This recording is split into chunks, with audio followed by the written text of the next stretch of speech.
সে ক্ষমতায় যাবে বা গিয়ে প্রধানমন্ত্রী হবে বা গিয়ে বলবে যে হ্যাঁ এটা এখন থেকে কট্টরপন্থী ইসলামের দেশ। এরকম পরিস্থিতি তো কল্পনাও করা যায় না। সুতরাং ওই 2014 সালের পরের বাস্তবতা না জেনে যদি ধরুন আমরা এই আলোচনাটা টেনে লম্বা করতে থাকি, তাতে তো খুব একটা লাভ হবে না। আমার কাছে যেটা মনে হয়েছে সেটা হচ্ছে যে যেহেতু যুক্তরাষ্ট্রের পাকিস্তান এবং ভারত দুজনের সঙ্গেই একটি চমৎকার ওয়ার্কিং রিলেশনশিপ রয়েছে, জাতিসংঘেরও একটি চমৎকার সম্পর্ক রয়েছে, সেখানে এই উভয় পক্ষকে ডেকে উভয়ের বিরুদ্ধে যে ডোসিয়া রয়েছে, তাদের কাছে উভয়ের বিরুদ্ধে সন্ত্রাসীদের ব্যবহার করার যে ভিডিও রয়েছে, প্রমাণাদি রয়েছে, সেগুলো উত্থাপন করুক এবং এরা আলাপ আলোচনার মাধ্যমে এই সমস্যার সমাধান করুক। এখন ভারত একটি সফল রাষ্ট্র, কিন্তু তাই বলে ভারত তো আমেরিকার নয় যে মন্দ্র ডক্ট্রাইন নীতির মতো সে পৃথিবীর যে প্রান্তে পাবে সেখানে গিয়ে মানুষ খুন করে আসতে পারবে। যেমন ধরুন আমেরিকায় কানাডায় শিখদেরকে হত্যা করার অভিযোগ উঠেছে, এরকম পাকিস্তানের মধ্যেও এরকম কিন্তু অ্যাডভেঞ্চারিজম চলছে। কিন্তু মাসুদ ভাই, দীপ্তেন্দ্র দাদা যেটা বললো যে ভারত যদি আক্রান্ত হয়, ধরেন ভারত যদি দেখে যে তার 25 জন পর্যটক, নিরীহ পর্যটক, হিন্দু না মুসলমান সেটা দেখে তাদেরকে মাথায় গুলি করা হয়েছে, তাদেরকে স্ত্রীকে পাশে রেখে, এবং দিস ইজ এন স্টেটমেন্ট। এই স্টেটমেন্টের ক্ষেত্রে ভারত যদি ক্রিয়া প্রতিক্রিয়া না জানায়, এবং ভারত যদি জানে, মনে করে যে একটা দুর্বৃত্ত রাষ্ট্র তাকে পাশে থেকে, একটা ডাকাত রাষ্ট্র পাশে থেকে ট্রেনিং দিচ্ছে, এবং যেটা মনে করার বা তথ্য প্রমাণ সহ থাকার অনেক তথ্য প্রমাণ তাদের কাছে আছে বলে তারা মনে করে, তারা আসলে কি করবে? মানে পাকিস্তানের ভিতরের যে জনগণ, তারা কি এই ব্যাপারটাকে আসলে অ্যাড্রেস করতেছে যে কেন আমরা এটা করব? মানে আমাদের দরকারটা কি এখন আর এটা করার? এখন এখন এই ক্ষেত্রে তারা স্পেসিফিক্যালি এটা করেছে কিনা সেটারই তো প্রমাণ দরকার। আপনাকে আমি বললাম না যে 2014 সালের আগের বাস্তবতা নিয়ে বসে থাকলে এবং তার প্রেক্ষিতে একটা জাজমেন্ট চাপিয়ে দিলে তো হবে না। এখন তো এই যে কাশ্মীরের অভ্যন্তরে যে পহেলগামে যে ঘটনাটা ঘটেছে, এটার সঙ্গে পাকিস্তানের সম্পর্ক আছে এটা নিশ্চিতভাবে প্রমাণ করার পরে না আপনি তাকে দোষী সাব্যস্ত করবেন। আপনি নিজেই জুরি হবেন, নিজেই জাজ হবেন, নিজেই এক্সিকিউশনার হবেন। এটা কেমন একটা খুব মানে হালকা ব্যাপার হয়ে গেল না? যৌক্তিক দাঁড়াচ্ছে কি ব্যাপারটা? আমি একটু, জনাব রায়চৌধুরী, আপনি কি একটু ছোট করে বলবেন, ধরেন পহেলগামের এইটার মধ্যে পাকিস্তান রাষ্ট্র হিসাবে জড়িত, এই হত্যাকাণ্ডের মধ্যে, এই সন্ত্রাসী কাণ্ডের মধ্যে, এটা দিয়ে পাকিস্তান আসলে কি অর্জন করতে পারে, মোটিভটা কি আসলে, কি হবে? একটু ছোট করে এক লাইন দুই লাইনে যদি বলেন, অনেকগুলি বিষয় আমাদের। আচ্ছা। হ্যাঁ, না, এটা হচ্ছে পাকিস্তানের মধ্যে পাকিস্তানকে তো কোনো গণতান্ত্রিক সরকার চালায় না পাকিস্তান। প্রচলিত না ধরেন, ওগুলোকে গণতন্ত্র বলে না, না, যেখানে ইমরান খানকে কোনো একটা কারণ এটা দেখিয়ে তো জেলে পুরে ধরেন ফেলা হয়। আম আদমি পার্টিকে যেভাবে ধ্বংস করে দেওয়া হচ্ছে সেটাও তো গণতন্ত্র নয়, তাই না? না, আম না, আদমি পার্টি জনাব পাঞ্জাবে, রায়চৌধুরী, মানে আম আদমি পাকিস্তান পার্টি এটাতে কি জানেন না, অর্জন আম করবে? আদমি আমি পার্টি শুধু এইটা একটা বলতে ছোট্ট চাচ্ছি না, রাজ্য দিল্লি হারিয়েছে, গণতান্ত্রিক হোক আর না তার হোক। চেয়ে অনেক বড় রাজ্য পাঞ্জাব শাসন করছে। আপনি জানেন না, তাই আপনাকে এটা জানি না। জি। তথ্যগুলো ঠিক থাকলে একটু সুবিধা হয়। না, ইমরান হ্যাঁ, খান আর যাই অনেক হোক, ভোট পেয়েছে, অনেক আসন পেয়েছে, কয়েকটি আসনের কারণে সে সংখ্যাগরিষ্ঠতা পায়। আপনাকেও তথ্যগুলো একটু জানিয়ে দিলাম যাতে আপনারও একটু বুঝতে সুবিধা হয় এই যে সংখ্যাগরিষ্ঠতা জনগণের বললেন ভোটাধিকার আপনি। প্রয়োগের অধিকার সেখানে সুস্পষ্টভাবে চোখে পড়েছে। এটা তো আমরা ভোট কাভার করেছি, দেখেছি। ঠিক, আমি বুঝতে পারলাম না কোন স্টেটের কথা হচ্ছে এটা। পাকিস্তানে যে গত নির্বাচনটি হয়েছে সেখানে তো আহ, জনগণ ভোট দিয়েছে এবং সেখানে অনেক বাধা তখন পেলেও ইমরান খানের বিজয় একটা অনেক। পার্টি তো ছিল, ইমরান খানের তো একটা পার্টি ছিল, সেই পার্টি হিসেবে ভোটে দাঁড়াতে পেরেছিল। পার্টিটা তো ভোট করেছে এবং সেই ভোটে তারা সাফল্যও পেয়েছে। সেই পার্টিরা সেই পার্টি হ্যাঁ, হিসেবে কিন্তু দাঁড়াতে এখন পেরেছিল। ওইটাই মানে আম আদমি পার্টির উপরে যে আপনি রিপ্রেজেন্ট আরেকবার আমি চলেছে। বলছি, আপনাকে বলছি, আপনার তথ্যগুলো একটু যাচাই করে নিন। আমার এই আম আমার ইমরান আদমি খানের পার্টি কি তার পার্টি হিসেবে আসলে আপনি ভোটে লড়তে খেয়াল করে পেরেছিল? দেখুন না, না, জনাব যেভাবে রায়চৌধুরী, জনাব পাকিস্তানের রায়চৌধুরী, আমার আমরা খেয়াল করার কিছু নেই, আমি আমরা জানি। আমরা আমরা আমি জানি গণতন্ত্রের কিভাবে তর্কে, করে দেওয়া আমরা একটু হয়েছিল। গণতন্ত্রের তারা তর্কটা একটু নির্দল আলাদা হিসেবে রাখবো। ভোটে গণতন্ত্রের লড়েছিল। তর্কটা আমরা করবো। গণতন্ত্রের তর্ক, আমি জানি যে তারা নির্দল হিসেবে ভোটে লড়েছিল, না, তাদের ঠিক ব্যান আছে, করে দেওয়া হয়েছে। ঠিক আছে, গণতন্ত্রের এবার তর্কটা আপনি আমরা আপনার করবো, তথ্যটা ঠিক করে গণতন্ত্রের নিন, তর্কটা আমরা করবো, ওটা একটু পরে গণতন্ত্র করি, নয়। একটু পরে করি। আপনি আমাকে বলেন যে পাকিস্তান স্টেট হিসাবে ওই টেরোরিজম স্পন্সর করে আসলে কি প্রমাণ করতে চায় পৃথিবীর কাছে, বা কি লাভ করতে চায়? না, এটা হচ্ছে পাকিস্তানের আর্মির, আমি পাকিস্তান রাষ্ট্র, এমনকি পাকিস্তান যদি গণতান্ত্রিক রাষ্ট্র বা গণতান্ত্রিক সরকার যদি সেখানে সর্বেসর্বা হতো, তাহলে এই অবস্থাগুলো সলভ হয়ে যেত, অনেকদিন আগে হয়তো অনেকটা সলভ হয়ে যেত। কিন্তু সেখানে আর্মি হচ্ছে সর্বেসর্বা, এবং আর্মি এই ধরনের অর্গানাইজেশন গুলোকে হাতে রাখে এবং বিভিন্ন জায়গায় গন্ডগোল বাঁধিয়ে রাখে। পাকিস্তানের সঙ্গে গন্ডগোল শুধু ভারতের নয়, আফগানিস্তানের উপর গিয়ে মিসাইল ফেলছে পাকিস্তান। ভারতের সঙ্গে শুধু নয়, ইরানের সঙ্গে, যতগুলো প্রতিবেশী আছে সব জায়গাতে পাকিস্তান আর্মি একই কাজ করছে, নানা ধরনের। আর এই যে পুরো সন্ত্রাসবাদ, এই জিনিসটাই তো তৈরি করেছিল পাকিস্তান। আফগানিস্তানকে যখন রাশিয়া ঢুকেছিল, অর্জনটা কি, মানে অর্জনটা কি, ঘোষণাটা কি, বা পাকিস্তান আর্মি? এইগুলো এইগুলো এইগুলো না থাকলে পাকিস্তানের আর্মির ইম্পর্টেন্স থাকবে না পাকিস্তানের মধ্যে। এই যে পাকিস্তানে বাংলাদেশে তো আর্মি কোনো শাসনের স্তম্ভ নয়, ভারতে তো আর্মি কোনো শাসনের স্তম্ভ নয়, তারা গণতান্ত্রিক সরকাররা যা বলে সেই অনুযায়ী কাজ করে। পাকিস্তান কেন অন্যরকম? কারণ পাকিস্তানের আর্মি হচ্ছে সর্বেসর্বা হয়ে থাকতে চায়, বিশাল বড় লোক সমস্ত জেনারেলরা, সমস্ত উচ্চপদস্থ না অফিসাররা, না, সেটা এবং আরেকটা তাদের আরেকটা এগুলো তত্ত্ব হচ্ছে। বাঁধিয়ে সুতরাং রাখা দরকার সুতরাং যাতে তাদের সুতরাং গুরুত্ব দেশের পাকিস্তানের দরকার মধ্যে হচ্ছে, থাকে। পাকিস্তানের আর্মি এগুলি করতেছে। পাকিস্তানের নয়, আমি আবারও বলছি, পাকিস্তান আর্মির দরকার। ওকে, পাকিস্তান আর্মির দরকার, ঠিক আছে, আপনি এটি বললেন, কিন্তু কি অবশ্যই। অর্জন পাকিস্তানের আর্মি করতেছে 25 জনকে মেরে, সেটা আমি বুঝতে পারতেছি না। অনেকে দেখেন, আমি আরেকজন আরো সহজ করে কি করে বলবো, আমি তো বাংলা ভাষাতে বললাম জি যে বিভিন্ন জায়গায় ভারতে, আফগানিস্তানে, ইরানের সঙ্গে নানা জায়গায় এই ধরনের নানা রকম গোলমাল লাগিয়ে রাখলে পাকিস্তানের ভেতরে পাকিস্তানের আর্মির ইম্পর্টেন্সটা থাকবে। আবার কেউ কেউ তো এটাও বলতে পারেন যে তালেবান শাসন চালু হওয়ার পরে আফগানিস্তানের সাথে যাতে সবাই খুব সতর্কতার সাথে মিশছে, তখন Bharat extra sweet diplomatic relationship আফগানিস্তানের সঙ্গে করতেছে, যে পাকিস্তানের অভ্যন্তরে যাতে এক ধরনের এইগুলি চলতেই থাকে। এটাও তো কেউ কেউ বলতে পারে, তাই না? আমরা ডিপ্লোম্যাটিক রিলেশন ভালো করলে আর মানে ডিপ্লোম্যাটিক রিলেশন ভালো করতেছে হচ্ছে যে দরকার নেই। তালেবান শাসন আসার পরে, এটা যদি যুক্তি হয়, তালেবান শাসনের না সাথে আপনার আসার ওইটা পরে যদি কিন্তু যুক্তি হয়, তাহলে আফগানরা তো এই কথা বলবে যে ভারত যদি আজকে পাকিস্তানের সঙ্গে ডিপ্লোম্যাটিক রিলেশন ভালো করে, ও তাহলে আমাদের মারবে বলে ভালো করছে। ওকে, তাহলে ভারত কারোর সঙ্গে ডিপ্লোম্যাটিক রিলেশন ভালো করবে না এই যুক্তি অনুযায়ী। আমি একটা কোট আপনাকে শোনাতে চাই। আপনি জানেন যে এই কোটটা আসলে অনেক জায়গায় অনেকভাবে ঘুরতেছে, আপনি শুধু এটা নিয়ে একটু যদি মন্তব্য করেন জনাব রায়চৌধুরী। আমি জনাব মাসকাত হাসানের কাছে প্রশ্নে আসতেছি, সেটা হচ্ছে যে ভারতের অন্যতম মানে খুব জনপ্রিয় সাহিত্যিক বুদ্ধিজীবী অরুন্ধিত রায় এরকম বলেছেন যে পাকিস্তান ও ভারত যুদ্ধে জড়ায়নি, জড়িয়েছে এদের সরকার। দুই দেশের ব্যবসায়ী গোষ্ঠী, চলচ্চিত্র শিল্প ও জনগণ একে অপরের সঙ্গে যুদ্ধ ঘোষণা যুদ্ধ করছে না। এই যুদ্ধ আসলে একটা নাটক, যা সীমান্তের দুই পারের শাসক গোষ্ঠী রচনা, যারা ভয় ও ঘৃণা থেকে মুনাফা করে। আপনি কি একটু মন্তব্য করবেন কিনা? তিনি 2-2-2 বলছেন, আপনি যেমন 1-1-1 বলছেন, উনি কিন্তু 2 রাষ্ট্রের কথাই বলছেন। জনাব রায়চৌধুরী। ও আমি জি, এইগুলো না ওই বামপন্থীরা থাকে, সারা পৃথিবী জুড়ে ছিল। একসময় ইউএসএসআর এদের টাকা পয়সা দিত, এখন ইউএসএসআর দেয় না, অন্য অনেক লোকজন আছে, আমেরিকায় ওকরা আছে, এবং তারা এই সেম ন্যারেটিভ পৃথিবীর সর্বত্র চালিয়ে যায়। এদের প্রমাণ করার একটাই লক্ষ্য আছে, সেটা হচ্ছে মানুষ নয়, ওই গণতান্ত্রিক শাসকরা নয়, ব্যবসায়ীরা সব চালাচ্ছে, অর্থাৎ যাতে গণতন্ত্রকে ধ্বংস করা যায়। এখন দেখুন, আমার এই মতটাতে কোনো আপত্তি নেই যে দুটো দেশের সরকার অবশ্যই নিজেদের মধ্যে মারামারি করছে, কিন্তু ভারতের বিশাল সংখ্যক জনগণের সমর্থন রয়েছে এই লড়াইতে, এবং নরেন্দ্র মোদী যদি এই লড়াইটা না করেন তাহলে তার জনপ্রিয়তা জিরোতে নেমে আসবে। কারণ আমরা পড়ে পড়ে মার খাবো সারাক্ষণ, কেউ এসে মারবে আর তারপরেই সবাই বলতে শুরু করবে যে না না না, যুদ্ধ করতে নেই, শান্তি করো, শান্তি করো, ভালোবাসো। ভারতবর্ষ গিয়ে জঙ্গিদের ভালোবাসতে পারবে না, ভারতবর্ষের মানুষ জঙ্গিদের ভালোবাসতে দেবে না, সেই দিন শেষ হয়ে গেছে। এইটাই আমি জানাই। আমি একটু জনাব মাসকাত হাসান আপনার কাছে একটু ইয়ে করতে চাই যে পাকিস্তানের ক্ষেত্রে যে এই অভিযোগ যে পাকিস্তান আসলে সন্ত্রাসবাদকে লালন করে, সন্ত্রাসবাদকে পুষ্ট করে, এবং পাকিস্তানের আর্মির বিরুদ্ধে যে অভিযোগ, এইটা মূলত পাকিস্তানের আর্মিরাই আসলে পাকিস্তানকে চালায়, যতটাই গণতন্ত্রের মোড়কে চালাক না চালাক, এবং তাদের যেহেতু কারো কাছেই কোনো জবাবদিহি করতে হয় না, জনগণের কাছে যেতে হয় না, সেহেতু তাদের গুরুত্ব বজায় রাখার জন্য, চুরি করার জন্য, দুর্নীতি করার জন্য তাদের এরকম একটু ট্রাবলড ওয়াটার লাগে। আজকে ভারতের সাথে, কালকে কাশ্মীর নিয়ে, পরশুদিন আফগানিস্তানের সাথে, তরশুদিন তালেবান নিয়ে, এরকম তাদের করতেই হয়।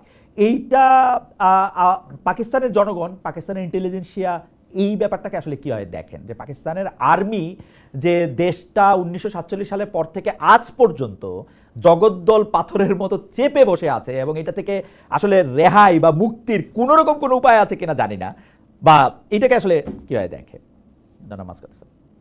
এটা দুর্ভাগ্যজনক যে যেমন পাকিস্তানের সব দেশের একটা সেনাবাহিনী থাকে, আর সেনাবাহিনীর একটা দেশ আছে, সেটা পাকিস্তান। আর সব দেশেই ব্যবসায়ী থাকে, কিন্তু ব্যবসায়ীদের একটা দেশ আছে, সেটা ভারত।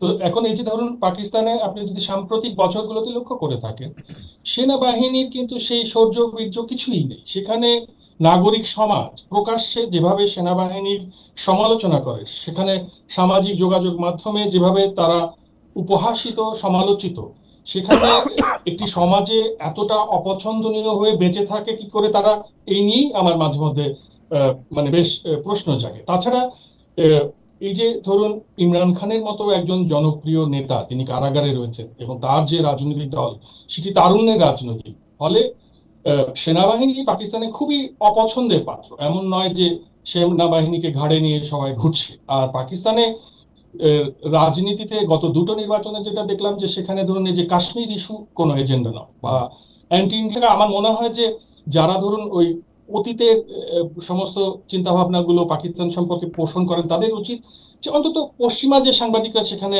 রয়েছেন পাকিস্তানে তাদের সঙ্গে কথা বলে একটু জেনে নেওয়া যে সেনাবাহিনী সেখানে কিরকম একটা চাপের মধ্যে রয়েছে, এবং ওই চাপের মধ্যে কিন্তু থেকে মাসুদ ভাই, সে তো আর এই অ্যাডভেঞ্চার করতে পারছে না। তো মাসুদ ভাই, সন্ত্রাসবাদীদের সে যদি প্রশ্রয় দেয় তাহলে তো সে সে জনপরিসরে টিকতে পারবে না। না আপনি তো মাসুদ ভাই, সেখানে আপনি তো মাসুদ ভাই হ্যাঁ। আপনি এইটা আমাকে একটু মানে আপনার জায়গা থেকে একটু পরিষ্কার করবেন কিনা। আমি সাদামাটা ভাষায় দূর থেকে যা দেখি সেটা হচ্ছে অনেকটা এরকম, ইমরান খানের সাথে সেনাবাহিনীর একটা প্রেম ছিল। ইমরান খান খেলোয়াড় থেকে বিশ্বকাপ জয়ী অধিনায়ক থেকে খুব জনপ্রিয় একজন মানে নবীন রাজনীতিবিদ থেকে পাকিস্তানের প্রধানমন্ত্রী হয়েছিলেন। ইমরান খানের সাথে সেনাবাহিনী প্রেমটা আর থাকলো না। ইমরান খান শুধু সেই জায়গা থেকে দূরেই গেলেন না, অনেক জনপ্রিয় থাকা সত্ত্বেও এখনও তিনি জেলেই আছেন। তার মানে পাকিস্তানের আর্মি যদি চায় কালকে মাসকাওয়াত হাসান ভাই যাই বলুক না কেন যে কোনো লোককেই আসলে ক্ষমতার কেন্দ্রে আনতে পারে, ছুঁড়ে ফেলে দিতে পারে, আটকে রাখতে পারে। ব্যাপারটা কি ওরকম দুই লাইনে আমরা যেতে পারি না মানে, বা যেতে আমাদের হবে? এটাই মানে পাকিস্তানের সেনাবাহিনী যেটা করে সেটা হচ্ছে সে হর্স ট্রেডিং করে। সে দেখে যে এইবার কে রেসে সম্ভাবনাময়, তখন তার পক্ষে হর্স ট্রেডিং করে আপনার 10 থেকে 20 জন সাংসদকে সে জিতিয়ে আনার জন্য তার সমস্ত এনার্জি দেয়। আপনি দেখেন ইমরান খান যে ক্ষমতা থেকে সরে গেলেন, সেটা ইমরান খান ক্ষমতায় আসলেন যখন, তখন ইমরান খান কিন্তু রেসে এগিয়েই ছিলেন। শুধু যেটা ফ্যাসিলিটেট করেছে আর্মি সেটা হচ্ছে যে একটা প্রি ইলেকশন ইঞ্জিনিয়ারিং করে সে সময়ের পাকিস্তান পিএমএলএন এই যে শাহবাজ শরীফ যারা ক্ষমতায়, এদের কিছু প্রার্থীকে বাধা সৃষ্টি করে রেস থেকে তাদেরকে একটু দূরে রেখে ইমরান খানকে তারা কি করলো, সংখ্যাগরিষ্ঠতা পেতে সাহায্য করলো। আবার ধরুন ইমরান খানের কোয়ালিশন পার্টনার যারা ছিল তাদের ওই 15 জন সাংসদকে টাকা পয়সা দিয়ে কিনে এদেরকে বিক্রি করে দিল ধরেন শাহবাজ শরীফদের কাছে। রাইট ফলে শাহবাজ শরীফরা আবার ক্ষমতায় চলে গেল। ওরা ওই 10 থেকে 20টা ঘোড়া বিক্রি করে না এবং সেই ঘোড়া ব্যবসা নিয়েই তারা এখন চাপের মধ্যে রয়েছে, জনসমালোচনার মধ্যে ভাই রয়েছে। কিন্তু আপনি এটাকে তাকে অনেক বড় করে আসলে না মাসুদ ভাই তুলে ধরা হয়। আপনি এটাকে হর্স ট্রেডিং হিসেবে দেখলেও দেখতে পারেন, কিন্তু আমার কাছে কিন্তু পাকিস্তান আর্মিকে দেখলে আমার কাছে মনে হয় হচ্ছে ওই যে লার্জ হেড্রন কলাইডারের মধ্যে বিগ ব্যাংটা করতে চেয়েছিল না, সেটা গডস পার্টিকেল হিসাবে। বিকজ আপনি যত কিছু আয়োজন করেন আপনার একটা গডস পার্টিকেল লাগবে। Pakistan army is the god's particle of the, এখন এটা যদি আপনি ডেমোক্রেসি বলতে চান মানে আপনি যতই এটাকে মানে হর্স ট্রেডিং হলে তো আমি আগায় গেছি এখন আমাকে সাপোর্ট করবে আমি এখন ফার্স্ট হবো, ব্যাপারটা এরকম না। দ্য নেসেসারি বা আমি আবারও বলি গডস পার্টিকেলটা তো পাকিস্তান আর্মি ইজন্ট ইট? অত বড় না, কারণ জনঘৃণার মুখে যে থাকে সে কি অত বৃহৎ কিছু? আর নতুন প্রজন্মকে আপনি চিন্তা করে দেখেন, আপনি বাংলাদেশের যে নতুন প্রজন্মকে দেখলেন গত জুলাই অগাস্টে, পাকিস্তানেও কিন্তু ওই নতুন প্রজন্মটি পিটিআই এর সমর্থক। আপনি নতুন প্রজন্মের ভাষাটা একটু পড়ে দেখার চেষ্টা করেন, তারপর আপনি বুঝতে পারবেন যে যেটা এতদিন অনেক বড় মূর্তি হয়েছিল সেটা ধীরে ধীরে এই হীরক রাজার মূর্তিটা ধীরে ধীরে ঢলে পড়ে যাওয়ার সময় এসেছে কিনা বা ওই দিকেই যাচ্ছে কিনা। ওকে, আমি একটু জনাব রায়চৌধুরীর কাছে যাই। জনাব রায়চৌধুরী, একটা তো আছে যে মানে যা হইতেছে যা ঘটতেছে, আরেকটা তো আছে যে নম চমস্কির একটু ধার করে বলি ম্যানুফ্যাকচারিং কনসেন্ট। আপনার কাছে কি মনে হয়, আপনি সাংবাদিকতা থেকে একটু দূরে আছেন কিছুদিন কিন্তু সাংবাদিকতা করেওছেন বহুদিন, আপনার কাছে কি মনে হয় যে ভারতীয় মিডিয়া এখন তথ্য দেওয়ার থেকেও তথ্য রচনা করতে বা সম্মতি অসম্মতি উৎপাদনের ক্ষেত্রে তারা অনেক বেশি মানে চেষ্টা করতেছে, চেষ্টার মধ্যে আসে? আমি পাকিস্তানেরটা যদি আমি বাদও রাখি, ভারতীয় গণমাধ্যম যখন বাংলাদেশে একটা রেজিম চেঞ্জ হলো তখন ভারতীয় গণমাধ্যমের যে ভাষা, যে তথ্য দেওয়ার যে চেষ্টা, সেটা দেখে আমি আমার কথা আমি বলে রাখি, আমি পার্সোনালি ঠিক করে রেখেছি এরপরে যদি আবার কোনোদিন ক্লাসরুমে শিক্ষকতা কখনো সুযোগ হয় কি কি করা যাবে না হিসাবে আমি সেগুলি দেখাবো। না অবশ্যই এটা ঠিকই। আর এক্ষেত্রে না অনেক আরেকটা ব্যাপার আছে, সেটা হচ্ছে যে আপনি যে কথাটা বলছেন, ধরুন আমি ধরে নিচ্ছি যে আপনি বাংলা চ্যানেলগুলোরই বলছেন, কারণ বাকি চ্যানেলগুলো হিন্দি বা ইংরেজি তারা এই ধরনের ইয়েতে নামেনি, তারা খবরটাই করেছে যতটা সম্ভব। কিছু রং তো সাংবাদিকতা এখন মেশানোই হয়, বিবিসি মিথ্যে খবর অনবরত রটিয়ে যায়, সিএনএন রটিয়ে যায়। কাজেই সারা পৃথিবী জুড়েই তাদের মালিকরা যেরকম বলছে যেরকম চাইছে সেই অনুযায়ী খবর করার একটা ভয়ঙ্কর প্রবণতা তৈরি হয়েছে। আর আপনি যে বিশেষভাবে যে চ্যানেলটার কথা বলছেন, আমি নামটা বলছি না, সেই চ্যানেলটার এবং সেই চ্যানেলের লোকজন যে ভাষা ব্যবহার করে তার বিরুদ্ধে আমি ফেসবুকে লিখেছি যে এগুলো সাংবাদিকতার ভাষা হতে পারে না। এখন মুশকিলটা হচ্ছে যে ওই ট্রেন্ডটা যদি একবার ঢুকে যায় যে মালিক যা চাইছে তাই করতে হবে, তখন তো আর এবং খুব না দুঃখের মানে সঙ্গে আমাকে বলতে না, হচ্ছে। আমি ওই চ্যানেলটার কথা বাদ দিয়ে, আমি জীবনে ওই চ্যানেলটার ভোক্তাও ছিলাম না, কিন্তু ঘটনা হচ্ছে যে আমি আসলেই দেখি নাই মানুষজন, আমি একটু চেঁচিয়ে কথা বললে একজনের সাথে মিল পাই বলে বলে, আমি ওনাকে জীবনে দেখি নাই এবং দেখতে চাইও না। তা এই ঘটনা হচ্ছে যে কিন্তু যেই কথা দিয়ে আমাদের কথা শুরু হয়েছিল যে বেলুচিস্তান স্বাধীন হয়ে গেছে, সেইটা তো দুই একটা সিরিয়াস মিডিয়ার, ভারতীয় মিডিয়াকে উদ্ধৃত করেও আমার চোখের সামনে আসলো। আমি এত এভিড কাস্টমার না ভারতীয় মিডিয়ার আসলে, কিন্তু আমার সামনে তো আসলো। এইটা কি মানে মানে মানে আমি পার্ট অফ জানি না এটা কোন চ্যানেল, আমি জানি না এটা আমি খবরটা দেখিনি, আমি জানি না। কিন্তু যেই করে থাকুক তাদের শিক্ষার অভাব রয়েছে খুব বেশি, এটা এখন সাংবাদিকতায়, বাংলা সাংবাদিকতায় বিশেষ করে খুব বেশি দেখা যাচ্ছে। এবং তার কারণও আছে। আজ থেকে 20-30 বছর আগে যে ধরনের মাইনে দেওয়া হতো, আজকে তার 1/3 মাইনে দেওয়া হচ্ছে। ফলে আগে যারা সাংবাদিকতায় আসতো তারা আসে না, যারা প্রাথমিক শিক্ষকের চাকরিটাও পায় না তারা আসে। ফলে তাদের সেখানে যে একটা ভয়ঙ্কর বোধ বুদ্ধির অভাব কাজ করবে, এবং তারা যে যা লিখছে তার মানে জানে না, এই ধরনের ঘটনা ঘটবে, সেটাই স্বাভাবিক। আর সেটাই হচ্ছে এখন। ওই হয়তো একটু, যেটা সবচেয়ে বড় চ্যানেল সে হয়তো একটু এক্সেপশন, যেটা সবচেয়ে বড় কাগজ সে হয়তো একটু এক্সেপশন, কিন্তু সেখানেও আমি নিজে সেখানে কাজ করেছি বলেই জানি, সেখানেও মাইনে অসম্ভব রকমের কমিয়ে দেওয়া হয়েছে এবং তারপরে স্ট্যান্ডার্ড অনেক পড়ে গেছে। আর বাকিদের তো স্ট্যান্ডার্ড বরাবরই খারাপ ছিল, এখন আরো খারাপ হয়ে গেছে। জনাব রায়চৌধুরী, আপনি আমাদের যেটি জানালেন সেই জায়গা থেকে আমি একটু জনাব মাসকাত হাসানের কাছে আসতে চাই। প্রশ্নটি আসলে আপনাকে করা উচিত, আপনাকে আমি করব, কিন্তু আমি জনাব মাসকাত হাসানের পয়েন্ট অফ ভিউটা একটু জেনে নিতে চাই। জনাব মাসকাত হাসান, ধরা যাক পাকিস্তান সিনসিয়ারলি চায় যে ভারত এবং ভারতের সাথে কোনো ধরনের মিলিটারি টেনশন আর না থাকুক, পাকিস্তানের এই ক্ষেত্রে কি করা উচিত বা কি করার আছে বলে আপনি মনে করেন, বা কি করলে পাকিস্তান আক্ষরিক করতেই ভারতকে এবং পুরো পৃথিবীকে এটা বোঝাতে পারবে যে সে আর এই ধরনের কোনো মিলিটারি মানে সামরিক যুদ্ধের আর তার আর কোনো ইচ্ছা নাই এবং সেটা সে করতেও চায় না, নাকি করতে চায়? মানে কি করলে, মানে এটা সে কি করতে পারে? একটু আগে আপনাকে একটু উল্লেখ করেছিলাম বোধহয় যে পাকিস্তানকে আসলে যেটা করতে হবে যে যুক্তরাষ্ট্র এবং জাতিসংঘ এই দুজনের কাছেই এই গ্যারান্টিটা দিতে হবে যে ভারতের অভ্যন্তরে সে কোনো রকম সন্ত্রাসী কর্মকাণ্ডে যুক্ত থাকবে না, এবং ভারতকেও সেটা করতে হবে। আসলে একটা জিনিস কি যে দ্বিপাক্ষিক সম্পর্কের ক্ষেত্রে একজন অনেক বড়, আরেকজন অনেক ছোট, বা একজন অনেক উৎকৃষ্ট আরেকজন অনেক নিকৃষ্ট, এভাবে তো আর পররাষ্ট্রনীতি চলে না। আমার যেটা মনে হয় যে পারস্পরিক শ্রদ্ধাবোধের ভিত্তিতে এই যে দুজনের সঙ্গে যে কমন রিলেশনশিপ আছে যুক্তরাষ্ট্র এবং জাতিসংঘ, সেটাকে কাজে লাগিয়ে আসলে এই এই ভদ্রস্থ একটি ব্যবস্থার দিকে যাওয়া উচিত। কারণ এই যে গোয়েন্দা সংস্থাগুলো নিজেদের বাজেট বাড়ানোর জন্য, নিজেদের গুরুত্ব ধরে রাখার জন্য যে কাজগুলো করে বেড়ায়, এগুলো উভয় রাষ্ট্রেরই আমার মনে হয় যে সাধারণ মানুষের জন্য ক্ষতিকর হয়ে দাঁড়ায়। কারণ ধরুন জার্মানি সেই দ্বিতীয় বিশ্বযুদ্ধের পরে 10-15 বছরের মধ্যে কল্যাণ রাষ্ট্রের পথে হাঁটা শুরু করেছিল, কিন্তু 78 বছর হয়ে গেছে এই দুটি দেশ। সেখানে দারিদ্র্যে বিশীর্ণ মানুষ, কৃষক আত্মহত্যা করে, কর্মসংস্থানহীন যুবক, তাদের হতাশা রয়েছে, এবং আপনি জানেন যে স্যানিটেশন ব্যবস্থা ভালো নয়। দুটি দেশেই মানে ওপরের দিকে অনেক টাকা পয়সা ভারতের রাজকোষে রয়েছে, হয়তো পাকিস্তানের রাজকোষে কম রয়েছে, কিন্তু আপনি যদি দেখবেন ধনী দরিদ্রের ব্যবধানের চেহারাটা একই। এবং মানে আপনি কল্যাণ রাষ্ট্রের ওই যেহেতু যুক্তরাষ্ট্রের সঙ্গে একটা কমন ফ্রেন্ডশিপ আছে এবং জাতিসংঘ খুব আগ্রহী, দুজনে বসে এবার একটু যদি চেষ্টা করে যে খানিকটা সভ্যতার আলোয় যদি যাওয়া যায়, নিজেদের বাহাদুরি গুলোকে একটু পাশে সরিয়ে রেখে আর কিছুটা আধুনিক তো হতে হবে। জেনজি যেহেতু এসে গেছে, নতুন প্রজন্মের দাবিও আমার ধারণা এরকমই। আমি দুই দেশের তরুণদের মনোজগৎকে তাদের লেখালেখি থেকে, তাদের মিম দেখে বুঝেছি যে ওরা ঘৃণার পরিবর্তে আসলে বন্ধুত্বেই আগ্রহী। জনাব রায়চৌধুরী, আমি এই প্রশ্নটা আপনাকে প্যারাফ্রেজ করে করতে চাই যে আসলে ভারত, মানে আপনি তো এটা জবাব দিবেনই, ভারত যে পাকিস্তানের, যেটাকে আপনি শিক্ষা বা শিবির ট্রেনিং ঘাঁটি বলছেন সেখানে যে আক্রমণ করছেন, এইটা দিয়ে আসলে ভারত কি অর্জন করতে চায়? মানে একটা যুদ্ধের ক্ষেত্রে একটা লক্ষ্য থাকে না যে ধরেন আরো 50টা এরকম করবে বা আরো 50,000 এরকম করবে, বা পাকিস্তানের 2টি শহর গুড়িয়ে দিবে বা পুরো পাকিস্তানকেই গুড়িয়ে দিবে, হয়তো নিউক মারবে, মানে কি করতে চান?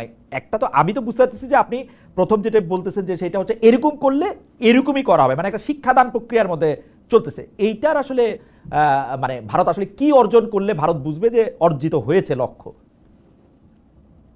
ওই একই ব্যাপার, আমাদের দেশে এসে 10 জনকে মেরে গেলে 100 জন সন্ত্রাসবাদীকে ভারত মারবে, তাদের খুঁজে খুঁজে কোথায় কোথায় তাদের ট্রেনিং সেন্টার আছে, তারা কোন বাড়িতে থাকে। আর এরা না খুব কি বলবো আমি, নিকৃষ্ট জাতের মানুষ হয়।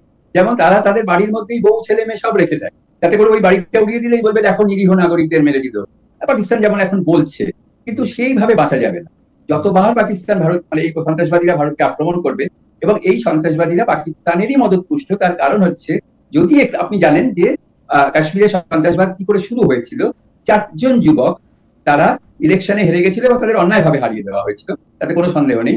তারা পাকিস্তানে যায়, তারা পাকিস্তানে গিয়ে আর্মস ট্রেনিং নেয়, আর্মস আনার ব্যবস্থা করে, কাশ্মীরে ফিরে আসে, কাশ্মীরে সন্ত্রাসবাদ শুরু হয়।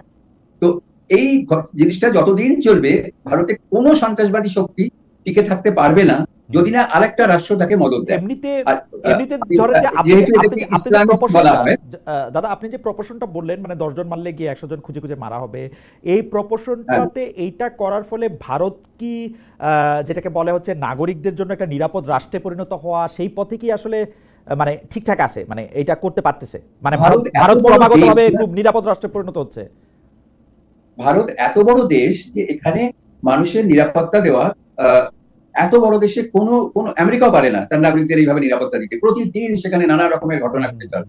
হ্যাঁ, তো কারণ অত পুলিশ, অত আর্ম ফোর্সেস থাকতে পারে না। কাশ্মীরে 2 কোটি না 3 কোটি পর্যটক গেছে 1 বছরে। এত মানুষকে নিরাপত্তা দেওয়া কি সম্ভব কোনো আর্ম ফোর্সেস এর পক্ষে? নিশ্চয়ই। বৈসারানে কেন কোনো আর্ম গার্ড ছিল না, কেন একটু নজর দেওয়া হয়নি, সেটা একটা বড় প্রশ্ন। সেখানে গাফিলতি ছিল, যে গাফিলতিটার সুযোগ নিয়েছে এরা, সেটা অবশ্যই ঘটেছে। কিন্তু এই যে কোথাও কোনো গাফিলতি ঘটবে না একদম, এইটা করা খুব কঠিন। মানে এইটা ভারতের সরকারের বা ভারতের কাছে। আমি জনাব রায়চৌধুরী, আমি একটা জিনিস একটু লক্ষ্য করতে বলি, এটাতে শেষ, যে আসলে এই যে অ্যাকশন বা রিঅ্যাকশনটা, সেটা আরেকজনের শক্তি দেখেই আমাদের এই অঞ্চলে নির্ধারিত হয় কিনা। কারণ 4-5 বছর আগে কিন্তু, বা 3-4 বছর আগে, আমার ঠিকানা মানে আমার ডেট মনে নাই, কিন্তু চীনের সীমানা থেকে যখন যুদ্ধ হচ্ছে ভারতের সাথে বা সংঘাত হচ্ছে বা এক ধরনের টেনশন হচ্ছে, ভারতীয় সেনা ক্যাম্পের অধিনায়ক ক্যাপ্টেন, আমি নামটা ভুলে গেছি, তাকে ডেকে নিয়ে এসে মাথা থেতলে দেওয়া হয়েছে হচ্ছে ইট দিয়ে। ভারত অনেক কথা বললো, ভারত কিন্তু চীনকে ওরকম একটা প্রতিক্রিয়া দেখায় নাই, যে প্রতিক্রিয়া 100 গুণ হইতে পারতো পাকিস্তান হইলে। এটা কি শক্তির তারতম্যের জন্য? না না না না না না, ভারতের সোলজার পাকিস্তানে গেছে, তার মাথা থেতলে দেওয়া হয়েছে, ভারত তার জন্য যুদ্ধ করতে যায়নি। যারা আর্মড ফোর্সেসে কাজ করছে আর যারা সিভিলিয়ান, তাদের মধ্যে আকাশ পাতাল তফাৎ আছে। পাকিস্তান যদি এইটা এসে 21 জন 25 জন আর্মড ফোর্সেসের লোককে মারতো, তাহলে তার প্রতিক্রিয়াটা একরকম হতো, সেখানেও ওই টার্গেটে দিয়ে হতো। কিন্তু এখানে তারা যেটা করেছে সেটা হচ্ছে অমার্জনীয় অপরাধ। তারা নিরীহ নিরাপরাধ মানুষদের টার্গেট করছে, এবং এইটা পাকিস্তানের মদতপুষ্ট কাশ্মীরি জঙ্গিরা বহুদিন ধরে করে আসছে। আর এই যে তুমি একটা প্রশ্ন, আরেকটা প্রশ্ন যেটা করছিলে যে কি করলে পাকিস্তান শান্তি আসবে, পাকিস্তান এদের মদত দেওয়া বন্ধ করে দিক, ভারতের সন্ত্রাসবাদ আর হবে না। কি করলে আপনারা বুঝবেন যে পাকিস্তান আর মদত দিচ্ছে না? আপনাদের তো যখন ভারতের সন্ত্রাসবাদী আক্রমণ হবে না, ভারতের সন্ত্রাসবাদী আক্রমণ যে কোনো ভাবে, মানে যারাই করুক, সেইটাকে আপনি মানে ওই যে মানে তারা এটা পাকিস্তানি করছে, এটা আপনারা মানে ভারত এইটাই বলবে, নাকি এটা কি ভারতের মানে কি বলবো, একটা থাকে না একটা ইনফর্ম ডিসিশন, নাকি এইটা হচ্ছে যে আগে? কারণ মাসকাত ভাই কিন্তু পরিষ্কারভাবে বললেন যে এন্টি ইন্ডিয়া, তারপর হচ্ছে কাশ্মীর, এগুলি আর এখন জনমনে গুরুত্ব পাওয়া বিষয় পাকিস্তানের নয়। আমি আবারও বলছি, পাকিস্তানের জনগণের কোনো গুরুত্ব নেই। কেন ভুল জায়গায় ঢুকছেন? পাকিস্তান কোনো গণতন্ত্র নয়, ওটা হচ্ছে আর্মি ক্ষমতা দখল করেছে। আমি অবাক হব না যদি কোনদিন শুনি আসিম মনির ক্ষমতা দখল করে নিয়েছে। কতবার দখল করেছে। পাকিস্তানে গণতন্ত্র বলে কিছু নেই। পাকিস্তান বরং 10 বছরের জন্য হয় একটু গণতন্ত্র, তারপরে আবার থাপড় মেরে আর্মি দখল করে নেয়। কত পাকিস্তান যত বছর ভুল করলো, তার বেশি সময় সেখানে গণতান্ত্রিক সরকার ছিল না, আর্মির সরকার ছিল। আমার মনে হয় যে আপনার বক্তব্য পরিষ্কার। আমি একটু যারা মাসকাত হাসান ভাইকে আপনি এই প্রসঙ্গে যদি একটু বলেন, তাহলে আমরা আজকের অনুষ্ঠান শেষ করতে পারি। যে আপনি একটা গুরুত্বপূর্ণ পয়েন্ট শুনে যেতে আমরা পারিনি, আমি ছোট্ট করে উল্লেখ করি যে এই যে যে কমন নদীগুলো রয়েছে ভারত এবং পাকিস্তানের মধ্যে, সেই নদীতে এই যে সিন্ধু চুক্তি বা নদী চুক্তি স্থগিত করে দেয়া বা এইভাবে আহ, মানে পাকিস্তানকে মরুকরণের মুখে ফেলা একটি একটি প্রচেষ্টা নরেন্দ্র মোদী সরকারের রয়েছে কিনা, এইটা হয়তোবা এবং নরেন্দ্র মোদী খুব সম্ভবত গত 10 বছর ধরেই চেষ্টা করছিলেন যে এই নদী চুক্তিটিকে একটু রিভাইজ করা যায় কিনা, এর চুক্তিগুলোকে।